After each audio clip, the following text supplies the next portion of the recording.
Hey guys, welcome back to the Black Hills and Eastern Railroad, everybody.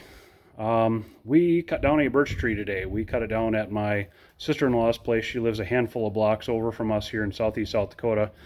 We cut using my MS291 saw, and I had some issues with it very recently here, and I want to walk you through what I did.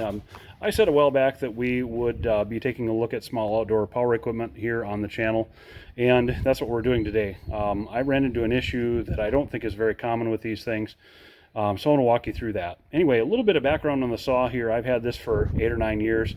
It hasn't been problem free, but it does really good when it is cutting, when it's sharp, and when it's running well. This is an MS291 Stihl saw. This is a, I guess, one of the bigger homeowner farm boss type saws. It uses a smaller chain, but it seems to do really well for what we need. I've cut probably about 25 cords of wood with this saw. I'm still running it with the 20-inch bar that it came with, and today we zipped right through when we had sharp chain on this birch wood. I guess as you'd expect, this stuff's pretty soft. I cut this really short. I cut this shorter than I normally do, and we're going to use this probably in the next coming season for kindling. We're going to cut this up real small and use the smaller pieces. So ordinarily I cut as close to about 22 inches as I possibly can, but this is probably, I don't know, what is that, 12 inches or so that I cut that, and I did that because I knew we were going to have kindling out of this. This whole truckload here is going to be kindling. So with regard to the saw itself, I'm going to take it apart and show you what I ran into. So this Stihl MS291 comes apart. There's 2 bar nuts here that we've got to take off to get the bar off, and I'll show you what we're after when we get in there. So I've got this torn down as far as I'm going to go here now, but what I wanted to show you is that a lot of guys, or you see a lot of places troubleshooting on the oilers not oiling. And a lot of things to check. First of all, the obvious: do you have oil in your chain oil or your bar oil tank? And of course I did, and some other troubleshooting led me to believe that right here where my thumb is where that oil shoots out onto the chain and the bar as the saw is running, and that was completely dry. Well, come to find out that there's a cover here, and I began to suspect that my oiler wasn't running.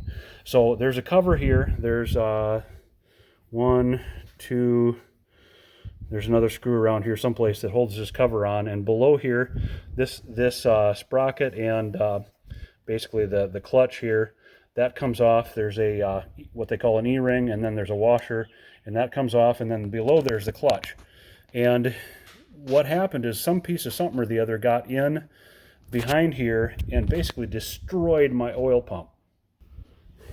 There's a line that comes out of the oil tank that hooks up to the oil pump. The oil pump works on a worm gear that runs off the crankshaft behind here. And that oil pump, as I said, was destroyed. I mean, there was no possible way that we were going to get oil anywhere besides all over the inside of the case here. None of it was going on the bar, ever. So naturally we got really hot, and we had a bad time last fall. We made it through the cutting season basically on my dad's saw only. My dad has a couple of saws that are smaller than this one, but we made it through and didn't have to do a lot of cutting with this saw. Well, over the winter here I got parts and found out what the deal was. Anyway, so this is a much different experience than is explained online, different places, and I wanted to walk you through that. And my Stihl dealer was able to get me parts originally, and I was going to have them do this, but they quoted me like a 6-week wait before they could even take a look, and perhaps a wait for parts. And I actually had my parts in hand in a few days, and they were really good about it. So put it back together, and I will tell you, this thing cut this load in very short order here this afternoon. So a little bit of bonus footage here, hashtag not sponsored by Stihl. I'm going to sharpen chain with the 3-in-1 sharpening tool, and I have marked the beginning point on my chain here the last time I was here, and this acrylic paint has stood up really well. The reason why I marked the chain here is so I can tell when I've come around all the way, because I don't know if you noticed, but all these teeth kind of look alike. There is on the other side here, I'll show you this in a minute, there is on the other side here a link that's green, and I just wanted to make sure I can see it from both sides. I don't think it is green on over here. It isn't, Maybe it is a little bit, but I want to make sure I can see that come by. I just marked that with cheap craft acrylic paint.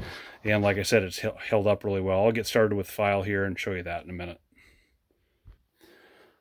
So effectively what we're doing is maintaining a 90-degree angle right here, and then just pushing the file across and sharpening.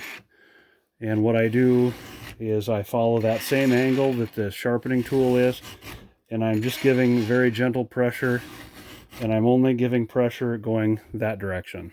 And then I'll move the saw, and I'll make 3 passes, so we're not taking more than we need. We're just sharpening the chain here, putting a nice edge on those teeth.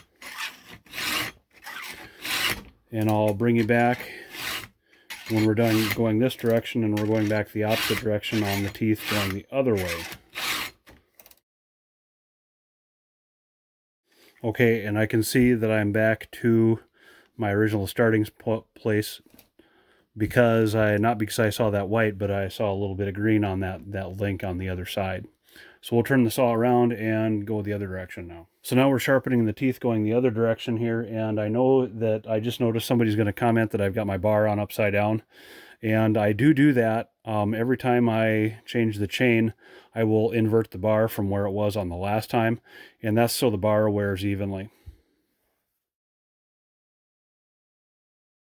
So we are done with this chain here, and I've got 3 more to do. We've got some more cutting to do at my in-laws and at my dad's this summer, so we want a good sharp chain ready to go. And I guess I'll bring you back when we're working on some of that. Thanks for watching. Subscribe for more. Leave us a comment. Any of you model railroaders out there, also woodcutters, wood heat burners inside. And hopefully I'll see you in the next one. Pooh wants to be in the video. Pooh wants popcorn.